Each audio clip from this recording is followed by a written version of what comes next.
I'm going to talk about briefly some finishing thoughts here. What did these things have in common? Versionable text. You can commit them to Git. That means you can share them with other people. You can, like you said, having this locked down where you're not trying to do prompt engineering on the fly. You're able to iterate on something and refine it and share it with people. The fact that you can progressively load things into context, so you only have as much as you need to have at any given point, and then based on what you're doing, you can load the entire file. You can even load external files when you're calling a function that is defined in the file. Composing things, skills, tasks, workflows, decomposing things. The ability to take a giant project or a giant thing and break it down into parts so that you can work on one part at a time with efficient context, with specialized instructions, specialized model, verifiable processes. That's very key. And having the clear success signal, the things that I just mentioned, the verifiable things, so that you know whether to change it from fail to pass. That is the determining criteria that's going to make something like Ralph successful or not. Operational patterns, being able to repeat the same instructions.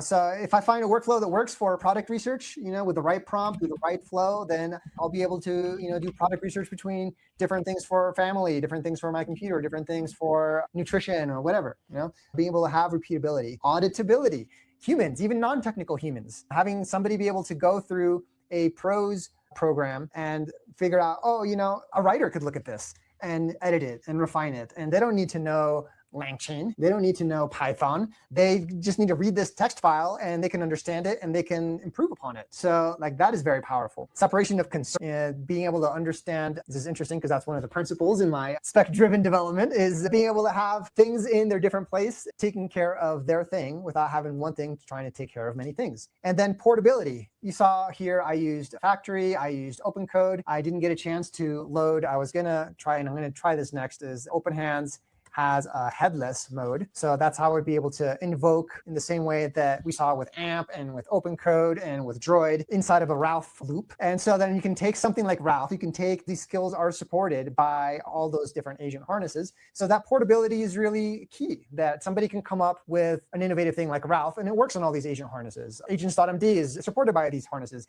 Let's say that I come up with a really good product research and recommendation in pirate speak thing that is so viral that everybody loves it. They can load it into whatever their favorite agent harness is. I'm not forcing you to use, one or the other. It's portable. And that's the beauty of open standards. And then, what failure modes you want to look at? We need to have clear verification signals. You can't have fuzzy goals, things that are too broad or too narrow. So you want to have that kind of perfect temperature of porridge, of having the right amount of things in your skills files. But overall, I think this is going to be a great thing for the ecosystem to explore. If you scroll up for 1 second, towards the comment, a lot of the engineering patterns and operational patterns, it's kind of the exact same thing that's important for humans getting things done, is what are success? I was actually just reading and get things done yesterday. One of the most important questions of anything is, what does it look like to call this successful? And it's amazing how ambiguous that is. And one of the most important exercises is sitting down and defining, what does success look like? Hey, we got a question in the chat.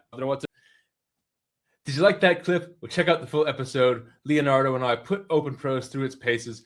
We check out Ralph Wiggum and the Ralph Loop, all sorts of great discussion related to AI coding, different models, different agents, different harnesses. Check out, the link is in the description. Also, please join our Discord community. We've got great content, great discussions, and subscribe to our channel if you haven't already.